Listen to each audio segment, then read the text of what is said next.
Question number 28, उद्यम उद्योगों का आधार है, स्पष्ट कीजिए। इम्पोर्टेंट क्वेश्चन है। उद्यम उद्योग का आधार है। विकसित उद्योग देश को समृद्ध और परिवार को उच्च जीवन स्तर प्रदान करते हैं। विकसित उद्योग देश को समृद्ध और परिवार को उच्च जीवन स्तर प्रदान करते हैं। स्वयं उद्योग अनेक प्रकार की प्राकृतिक एवं मानव निर्मित सुविधाओं पर निर्भर है। ऐसी सुविधा या वस्तुओं का विश्व के भूतल पर वितरण असमान एवं विषम है। साथ ही उद्योग कच्चे माल पर, कुछ स्थानीय मांग पर एवं अन्य कुछ विश्वव्यापी मांग अथवा उन्नत तकनीक के अनुकूल वातावरण में ही विकसित हो सकते हैं। इसी कारण लोहा इस्पात निर्माण उद्योग मुख्यतः जर्मनी, रूस, जापान, फ्रांस, संयुक्त राज्य अमेरिका आदि में अधिक उन्नत अवस्था में है। कनाडा, नॉर्वे, फिनलैंड व स्वीडन में कागज उद्योग, इंग्लैंड, भारत, चीन, दक्षिणी संयुक्त राज्य अमेरिका में सूती वस्त्र उद्योग अधिक केंद्रित हुए। इस प्रकार किसी स्थान विशेष पर विशेष उद्योग से केंद्रित होने की प्रवृत्ति को उद्योगों का स्थानीयकरण कहते हैं। विश्व के समस्त देश समान रूप से उद्योग के स्थानीयकरण के लिए अनुकूल नहीं है। अतः किसी प्रदेश में उद्योगों के स्थानीयकरण के लिए निम्नलिखित कारक अनुकूल होने चाहिए। पहला है पूंजी की सुलभता, दूसरा है कच्चे माल की निकटता, तीसरा है शक्ति के साधनों की निकटता, चौथा है परिवहन के साधनों की सुविधा, पांचवा है बाजार की निकटता, छठा है अनुकूल जलवायु, सातवां है कुशल और सस्ते श्रमिक, आठवां है सरकारी संरक्षण और नौवां है पूर्वारंभ का लाभ। क्वेश्चन नंबर 29, अजैविक संसाधन कौन से होते हैं, स्पष्ट कीजिए। अजैविक संसाधन, अजैविक संसाधनों के अंतर्गत धरातल, चट्टानें, वायु, जल, खनिज, ईंधन, धातुएं, भवन निर्माण के पत्थर आदि सम्मिलित किए जाते हैं। मानव ने सदैव इनका उपयोग वस्तुएं बनाने के लिए या शक्ति की प्राप्ति के लिए किया है। वायु न केवल उनके जीवित रहने के लिए अमृत तुल्य है, वरन इससे वायु शक्ति तथा नत्रजन यानी कि नाइट्रोजन भी प्राप्त किया जाता है। जल का उपयोग पीने या कृषि के अतिरिक्त शक्ति उत्पादन में भी किया जाता है। इन दोनों संसाधनों के बीच की स्थिति मिट्टी की है, जिसके अभाव में न तो पेड़ पौधे ही पनप सकते हैं और न ही मानव को पौष्टिक पदार्थ ही प्राप्त हो सकते हैं। अतः प्राकृतिक संसाधनों में मिट्टी का महत्व भी सर्वाधिक होता है। वे दोनों प्रकार के संसाधन ही किसी देश की वास्तविक संपत्ति माने जाते हैं। मानवोपयोग के लिए यह संसाधन अनेक प्रकारों और रूपों में उपलब्ध होते हैं, किंतु विभिन्न मानव समूहों के लिए इनका महत्व उनकी सभ्यता के विकास के चरणों के अनुरूप ही होता है। सहस्त्रों हजारों वर्षों तक ये संसाधन मानव के पिछड़े होने के कारण सुसुप्त रहे हैं। अतः ऐसे संसाधनों को सुसुप्त संसाधन की संज्ञा भी दी जाती है। क्वेश्चन नंबर 30, कुटीर व लघु उद्योग में अंतर बताइए। मोस्ट इम्पोर्टेंट क्वेश्चन है। कुटीर तथा लघु उद्योगों में अंतर। कुटीर उद्योग, पहला पॉइंट है, कुटीर उद्योग मुख्यतः परिवार के सदस्यों के सहयोग से चलाए जाते हैं। लघु उद्योग का पहला पॉइंट है, लघु उद्योगों में सामान्यतः श्रमिक कार्य करते हैं। कुटीर उद्योग का दूसरा पॉइंट है, कुटीर उद्योगों में मानव के हाथों का प्रयोग होता है। लघु उद्योगों में उत्पादन मशीनों द्वारा होता है। तीसरा है, कुटीर उद्योगों में स्थानीय मांग की पूर्ति की दृष्टि से परंपरागत वस्तुओं का उत्पादन होता है। लघु उद्योगों में वस्तुओं का उत्पादन एक बड़े क्षेत्र की मांग को पूरा करता है। चौथा पॉइंट है, कुटीर उद्योगों में कच्चे माल की आपूर्ति सामान्यतः स्थानीय स्तर पर की जाती है। लघु उद्योगों में कच्चे माल की आपूर्ति बाहर से आयातित माल द्वारा होती है। पांचवा पॉइंट है, कुटीर उद्योगों में तैयार माल के लिए बाजार स्थानीय होता है। लघु उद्योगों में निर्मित माल का बाजार विस्तृत होता है, अर्थात ये दूरस्थ बाजारों में भेजा जाता है। क्वेश्चन नंबर 31, खनिजों का महत्व बताइए। खनिजों का महत्व बताइए।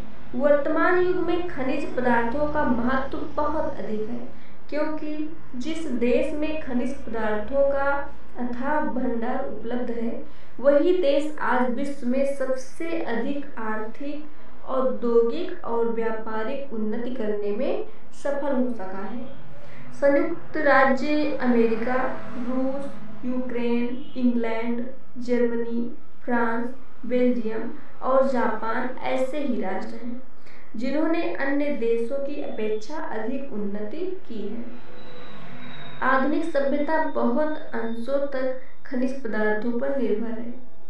कृषि, उद्योग, परिवहन और संदेश वाहनों आदि सभी का विकास खनिज संपदा पर ही अवलंबित है। खनिज पदार्थों की खोज के कारण ही आज विश्व के उष्णतम मरुस्थल, पश्चिमी ऑस्ट्रेलिया, सऊदी अरब तथा ठंडे मरुस्थल विशेषकर अलास्का का आर्थिक विकास संभव हो सका है। क्वेश्चन नंबर 32, लंबे समय तक परिवर्धनीय संसाधन कौन से होते हैं? ये भी इम्पोर्टेंट है। ये वे साधन हैं जिन्हें विज्ञान के सहारे एक लंबे समय तक उपयोगी बनाए रखा जाता है अथवा उनकी गुण वृद्धि की जा सकती है, यथा भूमि की उर्वरक शक्ति को जल आदि देकर उपजाऊ बनाए रखा जा सकता है। संरक्षण द्वारा मछली, जीव जंतुओं और वनों को सुरक्षित रखा जा सकता है। क्वेश्चन नंबर 33, मानवीय संसाधन किसे कहते हैं? मोस्ट इम्पॉर्टेंट क्वेश्चन आपके एग्जाम में पूछा जाएगा। मानवीय संसाधन किसे कहते हैं? प्राकृतिक संसाधनों के अतिरिक्त मानव संसाधन भी महत्वपूर्ण है, क्योंकि बिना मानव श्रम के प्राकृतिक संसाधनों का कोई मूल्य नहीं है। मानव ही अपने वातावरण में परिवर्तन कर उसमें पाए जाने वाले पदार्थों को अपनी आवश्यकता के लिए उपयोग में लाता है। उसी के परिश्रम के फलस्वरूप आज विश्व में कहीं कृषि वस्तुओं का उत्पादन किया जाता है, तो कहीं खनिज पदार्थों का दोहन किया जाता है और कहीं निर्माणी उद्योगों का विकास संभव हो पाया है। पृथ्वी पर प्राप्त होने वाले प्राकृतिक संसाधनों का उपयोग करने के लिए मानव के विचार, उनके संगठन और श्रम सभी की आवश्यकता होती है। क्वेश्चन नंबर 34, खनिजों के शोषण को नियंत्रित करने के मुख्य कारक बताइए। खनिजों का भूमि से शोषण कई बार वातावरण एवं प्रदूषण संबंधी समस्याओं को भी जन्म देता है। खनिजों का भूमि से शोषण कई बार वातावरण एवं प्रदूषण संबंधी समस्याओं को भी जन्म देता है। अतः खनिजों का अंधाधुंध शोषण होने से संबंधित प्रदेशों के लिए अस्थायी रूप से पिछड़ेपन का भी कारण बन सकता है। इसी कारण अधिकांश खनिज, विशेषकर आधात्मिक खनिज एवं ऊर्जा स्रोत नाशवान संसाधन हैं। अतः इनका लंबे समय तक उपयोग करने एवं भविष्य के समाज को इनसे लाभ मिले, इसके लिए सभी प्रकार के खनिज संसाधनों का, चाहे वह नाशवान हो या चक्रीय हो, बुद्धिमानी से एवं मित्र वैधतापूर्वक शोषण, उपयोग एवं विदोहन किया जाना चाहिए।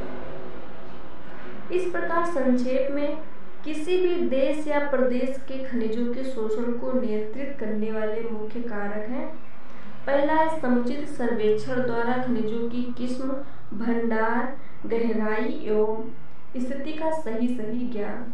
दूसरा है घरेलू मांग एवं संभावित निर्यात की मात्रा।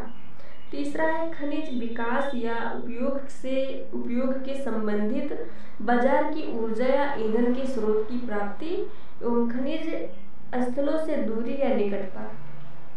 चौथा है खनिजों की निरंतर बढ़ती मांग एवं भविष्य की उनकी संभावित मांग। पांचवा है खनिज व ऊर्जा स्रोत के विकास एवं समुचित उपयोग के लिए विकसित तकनीक एवं समुचित औद्योगिक विकास की पृष्ठभूमि। 6 नंबर है पर्यावरणीय, वातावरण से संबंधित अथवा प्रदूषण से संबंधित समस्याएं एवं उनको नियंत्रण में लाने की क्षमता का विकास। क्वेश्चन नंबर 35, खनिजों को धात्विक, आधात्विक व ऊर्जा के स्रोत के आधार पर वर्गीकृत कीजिए। यह वाला क्वेश्चन आपके एग्जाम में पूछा जाएगा। खनिजों का वर्गीकरण ध्यान दीजिएगा। सभी प्रकार के खनिजों को निम्न 3 वर्गों में रखा जा सकता है। पहला है धात्विक खनिज, दूसरा है आधात्विक खनिज, तीसरा है ईंधन खनिज।